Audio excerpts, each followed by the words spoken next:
Hi, it's Rebecca here from Precious Pages Papercraft, and today I'm taking part in the A Little Bit Spooky YouTube hop, and it's a just for fun hop for no other reason than a group of us that wanted to get together and have a bit of fun creating. The theme obviously a little bit spooky. Hopefully there's going to be loads of Halloween and spooky layouts for you to watch. And I love Halloween. It's my favourite time of year, my favourite kind of season, or I wouldn't call it a festival, but it's just my favourite time. I love it. And as such, I love creating Halloween layouts. So as soon as I saw this hop, I just knew it was definitely for me, and couldn't pass up on it. So I started off with a spiderweb cut file, and that's from the Silhouette Studio or Silhouette Store. And I've cut that in black smooth cardstock, and I'm going to create a mixed media background for that to sit on. So I've pulled out my distress inks, and these are my go-to Halloween colours, quite traditional Halloween colours I suppose, but whenever I do mixed media for Halloween I always tend to pull out these colours, so green, orange and purple. So I've got the green here is Twisted Citron, the orange is Spiced Marmalade, and the purple is Dusty Concord. I'm just using a blending brush in a circular motion to add some of that colour to the background, not worrying about it being perfect or anything, so I'm going to add lots on top of it, but just wanted these colours to show behind that spider web. And I'm leaving the middle bare because I'm going to have my photo sat in the middle of that spider's web. I'm scrapping a slightly older photo. This is from 2018, I believe. The first Halloween, my little boy was kind of old enough to sort of toddle about, so I dressed him up in a really cute spider outfit. We didn't really do trick-or-treating or anything. I think we knocked on our next door neighbour's house, and they gave him a couple of little sweets. But it was generally just us having fun at home and answering the door to trick-or-treaters, and while he was giving them the candy and stuff, and I absolutely loved it. And this photo was just taken at the end when everyone had been and gone.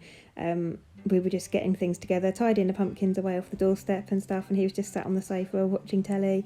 So I snapped a few last minute photos. I can never get enough photos of him at Halloween. So it's just a little opportunity to get a couple more. And I love them because he's sat on our sofas, which are dark. So it's got dark background, and just the bright colours of his costume really show through. So I've finished adding that ink with the blending brush, and now I'm going to go back on top of that with a second layer, adding some splatters in the same colours, tone on tone. I've just watered those inks down on a bit of packaging and just using a paintbrush to add those splatters on.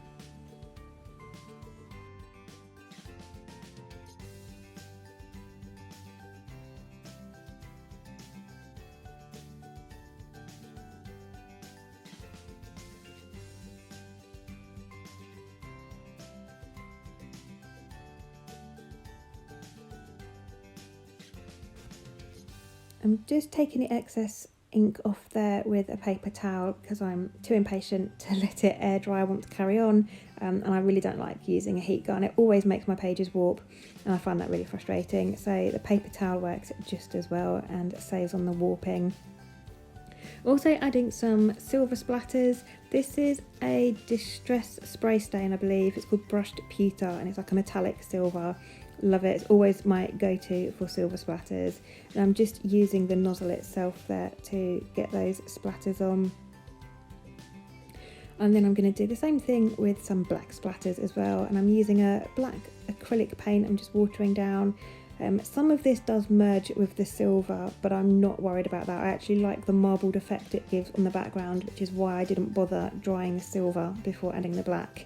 I didn't want the silver mixing with the other three colours, so I dried that in between, but the silver and black I don't mind as much because I love the marbled effect it gives with that metallic silver. And I will make sure that this is fully dry before I do anything else, as the last thing I want is black smudges all over my page. So you can see I've waited for that to dry. I've skipped through most of it. Don't need to watch it drying time, that would be really dull.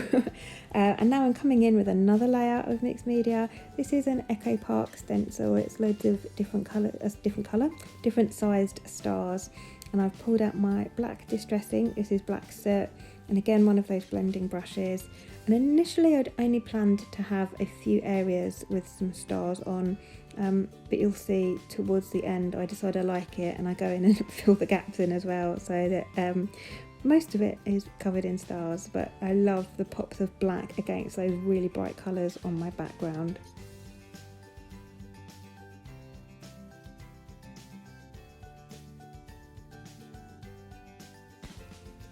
So whilst I'm just busy finishing off that stenciling, in my description box below you will find a list to everybody taking part in today's hop. There's quite a few of us, all using that same It's a Little Bit Spooky theme.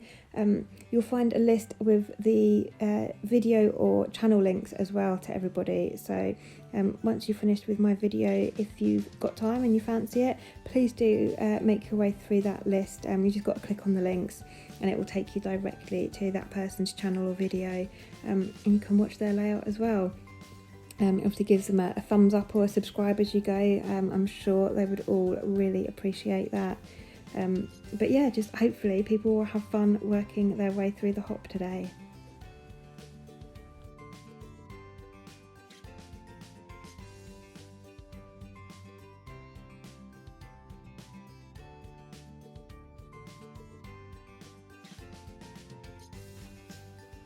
Okay, so that is pretty much me done with my mixed media background now. I'm going to start getting things stuck down and work on embellishing. So I'm sticking my spider web down flat, just using some quick dry tacky glue there, and I'm only sticking the centre part down. I'm leaving the rest loose for now. I will go around at the end with some foam pads and raise those ends up in places, but I wanted to add a bit of dimension. I didn't want to go too mad with the centre because my photo is sat in the middle and I've raised that up on foam. So I've got the dimension in the centre there from my photo, and then I will sort out the ends of my spider web after. And I've pulled out some bits from a Halloween collection from last year. This is Pebbles Spooky. I didn't get an awful lot of this collection, but I bought it quite near the end of the Halloween season, so I have most of it left. I fell in love with Simple Stories Boo Crew last year. I bought loads of it and I made loads of layouts. So most of last year's Halloween layouts are actually Simple Stories Boo Crew. And then I bought this collection and thought I'd keep it for this year. And then obviously there's more Halloween collections coming out this year that I'm sure I'll buy as well. But you can never have too much Halloween stuff, right? I've got my stash, I've got a whole box just dedicated to Halloween. So yeah, most of this Pebbles collection I still have. So I'm just going through the ephemera packs here, pulling some bits out. And I've gone with Creepy for my title of my little boy dressed as a spider. So that's going to sit in the centre there, and I love how that pops against all the mixed media and the black spider's web, because it's got that white border on it. I just think it really pops out. And then I've got a spell book over to the left there, and that really cute little bat I'm going to put up in the purple section, so it looks like he's kind of flying across the spider web above the layout. And a little skeleton over to the right. And then I'm just going to add some little bits in. I'm not going to go too mad on the embellishing. I don't want to cover up my mixed media because I really love it. I always end up covering up too much of my mixed media. So I'm trying to keep it just confined to the centre with the odd little bit here and there sort of dispersing out. So I've added some Puffy stickers as well there from the same collection. These were from the lovely Adam. I think he got them in a kit last year, and he said it was something he wasn't going to use and very kindly gifted them to me. So big thank you, Adam. I'm finally getting around to using some of them. So I've popped the two pumpkins down the bottom there on the orange section, kind of tone on tone there. And a few bats I've put up at the top, so they're kind of flying up in the sky with my cute ephemera bat there. Got a lovely little spider I've just added in over on the right there, and I'm going to add a couple of little thread nests as well. This is a silver metallic thread. It is my favourite favourite of all time silver threads. It's by We Are Memory Keepers. I've got the silver and the gold, and I absolutely love doing kind of thread clusters with them because they just work so well. They just manipulate into the most perfect circles. They just work. They just do what I want them to do.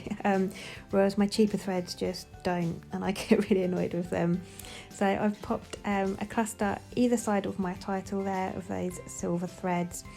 And then I've added a couple of houses in as well, one on the left and one over on the right. I've also added in that Happy Halloween banner as well, trying to keep those bits that I can keep tone on tone I have, so those orange bits I've kept down to the bottom there. I wasn't really too worried about getting everything tone on tone, but I just thought it would be nice to keep that orange section tone on tone if I could. So just raising those houses up with some foam behind again, and that's just cheap craft foam. I buy it in A4 sheets from a craft store, and you just cut it to size, and it's adhesive on one side, so you really is easy to work with. You just peel the backing off and stick it down. Now I'm just working my way around the spider's web there, just raising the ends up on just a single foam pad.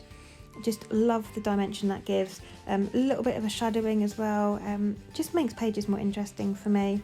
I love to have texture and dimension on my pages, so generally do tend to pop a lot, if not everything, up on foam. So I'm almost done here actually. I just want to add a couple more stars kind of towards the outer edge of my mixed media. I just want to use the larger star on this stencil though, so I've just applied some tape around it on the stencil just so that I don't get any ink bleeding anywhere else. Just kind of sections that one star off, and I'm just adding a couple on each area, sort of each colour. That doesn't make any sense, does it? Working my way around the edge, adding a few on each colour. I think that makes more sense. You can see what I'm doing anyway. I just wanted to bring those stars out a little bit further than they were. And I'm pretty certain that is me finished. And I'm just going to give you some close-up shots here. I will have some close-ups as well at the end for you. But I just want to say thank you very much for watching today. If you're new to my channel and you found me through the hops, thank you very much for watching, and please do hit that subscribe button if you'd like to see more from me in the future. If you're already a subscriber of my channel, I thank you from the bottom of my heart. It's so lovely that I've got like a group of followers, and you always leave me the nicest comments on my layouts, and it really does mean a lot, so thank you so much guys.